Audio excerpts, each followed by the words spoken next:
कि हम हिंदू हैं तो हम सिर्फ पूजा पाठ और कर्मकांड से जुड़े हैं। सवाल इस देश का है। सनातन धर्म भारतवर्ष की आत्मा है। जिस दिन सनातन धर्म नहीं रहेगा उस दिन भारतवर्ष नहीं रहेगा। जहां सनातन धर्म कमजोर हुआ वहां भारतवर्ष कमजोर हो गया। जहां सनातन धर्म खत्म हो गया वहां भारतवर्ष खत्म हो गया। इसके लिए यह देश तभी रहेगा जब सनातन धर्म रहेगा, हिंदू रहेंगे। तो देश को बचाना है तो हिंदू को बचाना होगा, देश को बचाना है तो सनातन धर्म को बचाना है। और इसके लिए आज से नहीं, युगों युगों से हमारे संतों ने, हमारे ऋषियों ने, हमारे आचार्यों ने ऐसे छोटे छोटे बड़े बड़े आयोजनों के साथ अपने कर्म से, अपने पुरुषार्थ से इस धर्म को बचा के रखा। आज यहाँ तक ले आए हमारे सामने, हम इस स्थिति में खड़े हैं। अब आगे हमारा भी कर्तव्य है कि हम इसको अपनी ये जो आने वाली पीढ़ी है हम इसको और पल्लवित पुष्पित करके दें, नहीं तो आने वाली पीढ़ी हमसे सवाल पूछेगी। मुझे याद है कि जब भगवान राम मंदिर आंदोलन चल रहा था तो एक पत्रकार ने एक संत से पूछा, महाराज जी कि अभी आप लोग राम मंदिर राम मंदिर राम मंदिर कर रहे हैं, इसके पहले आप लोग कहाँ थे? उसके पहले कोई चर्चा नहीं कर रहा था। तो संत ने कहा कि तुम हिंदू हो? तो बोला जी। तो बोले मैं पूछता हूँ कि तुम कहाँ थे? क्या बात? तुम्हारे बाप दादा कहाँ थे? भगवान राम सिर्फ हमारे हैं, तुम्हारे नहीं हैं, हर हिंदू के हैं। उन्होंने कहा कि हम नींव डाल दे रहे हैं, हमारे आने वाली पीढ़ियों में पुरुषार्थ होगा तो यहाँ भव्य राम मंदिर बनवाएगी। और आज देखिए नतीजा सबके सामने है। अयोध्या जी में भगवान श्री राम का भव्य मंदिर बन रहा है। और इतना ही नहीं, पूरे विश्व के अंदर अगर कभी हिंदुओं का इतिहास लिखा जाएगा तो इस बात की चर्चा जरूर होगी कि हिंदुओं ने 500 साल संघर्ष करके अपने आराध्य भगवान श्री राम के मंदिर का निर्माण करवाया। तो हमको उसको छोड़ना नहीं है जो हमारे पूर्वजों ने किया।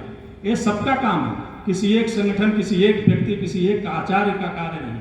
हर हिंदू का काम है कि कोई हमारे अगल बगल, अब माताओं का तो ज्यादा है, हमारे यहाँ जब जब माताएं जागी हैं तब तक राष्ट्र में परिवर्तन हुआ है, समाज में परिवर्तन तब हुआ है जब माताएं जागी हैं। आप धर्म के प्रति अडिग रही तो पुरुष अगर कमजोर भी हुआ तो वो उनके ईसाइयों के और मुसलमानों के चक्रव्यूह में नहीं फंसेगा, उनके दुष्चक्र में नहीं फंसेगा और धर्म को आपके दरवाजे के अंदर वो सुरक्षित रहेगा। आप कमजोर हुई तो फिर मामला बिगड़ेगा, पूरा परिवार बिगड़ जाएगा। इसके लिए आपको मजबूत रहना है। धर्म के प्रति हमारी दृढ़ता होनी चाहिए, हमारी आस्था होनी चाहिए कि कोई मिशनरी का व्यक्ति आके उसको डिगा न सके।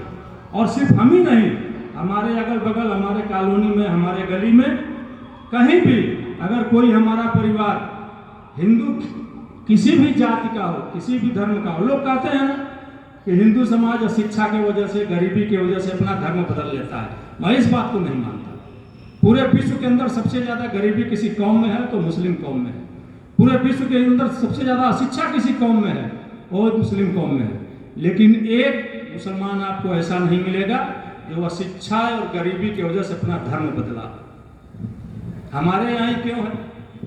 हमारे यहाँ समस्या ये है कि हम बड़े प्यार के साथ, आप लोग अन्यथा मत लीजिएगा, हम कुत्ते को गोद में बैठा के रोटी तो खिलाते हैं लेकिन आदमी को बगल में बैठा के नहीं खिला सकते। ये हमारी समस्या है। हर हिंदू हमारा, हम भारत माता के पुत्र हैं और भारत के हर हिंदू हमारा सगा भाई है। अगर उसकी कोई भी समस्या, उसका संकट है तो हमारा संकट है, हमको उसको खड़ा रहना पड़ेगा। नहीं तो एक दिन जो आज उसके साथ हो रहा है कल हमारे साथ होगा। यहाँ दिल्ली में रह रहे ना जो कश्मीरी पंडित यहाँ आए थे, उनका भी बड़ा अच्छा कारोबार था, बड़ी अच्छी नौकरी थी, बड़े अच्छे घर थे, बहुत बड़े बड़े मकान थे, जायदाद थी। लेकिन जब धर्म नहीं रहा, धर्म कमजोर हो गया तो धन भी नहीं रहा। धन से धर्म की रक्षा होती है लेकिन धर्म से धन की रक्षा होती है। धर्म नहीं रहेगा तो धन भी नहीं रहेगा, छोड़ के भागना पड़ेगा। और अब कहाँ भाग के जाएंगे? कहीं भागने का जगह भी नहीं है। इसके लिए हम लोग धर्म जागरण समन्वय जो है, हर उस बस्ती में जहाँ ऐसी गतिविधियाँ चल रही हैं, पता चलती है तो हम जाते हैं और वहाँ ऐसे ऐसे छोटे छोटे आयोजन करके, सत्संग चला के, कीर्तन चला के, और ये ध्यान में रख के कोई भी बाहरी व्यक्ति, आप सभी लोग इस धर्म मंच से ये संकल्प है कि हम अपने गली में, अपने कॉलोनी में किसी भी बाहरी ईसाई मिशनरी के प्रॉक्टर को, किसी भी फादर को आके और किसी भी हमारे हिंदू परिवार में हम उसको टिकने नहीं देंगे। और हमारा कोई भी हिंदू भाई अब हमसे अलग नहीं होना चाहिए, जो हुआ है उसको वापस लाएंगे। अगर इतना आपने किया तो एक कथा सुनने का आपका यंत्र सफल हुआ। ज़्यादा न बोलते हुए महाराज ने मुझे समय दिया, इसके लिए आपका बहुत बहुत आभार, बहुत बहुत प्रणाम। आप सभी लोगों का बहुत बहुत। मैं निवेदन करूंगा श्रीमान दिनेश जी से भी एक बार आए, भैया बस जिला संयोजक जी आइए आइए, एक बार आना हो, कोई बात नहीं, आपको हम बोलने का समय नहीं दे रहे हैं, आप आ जाइए।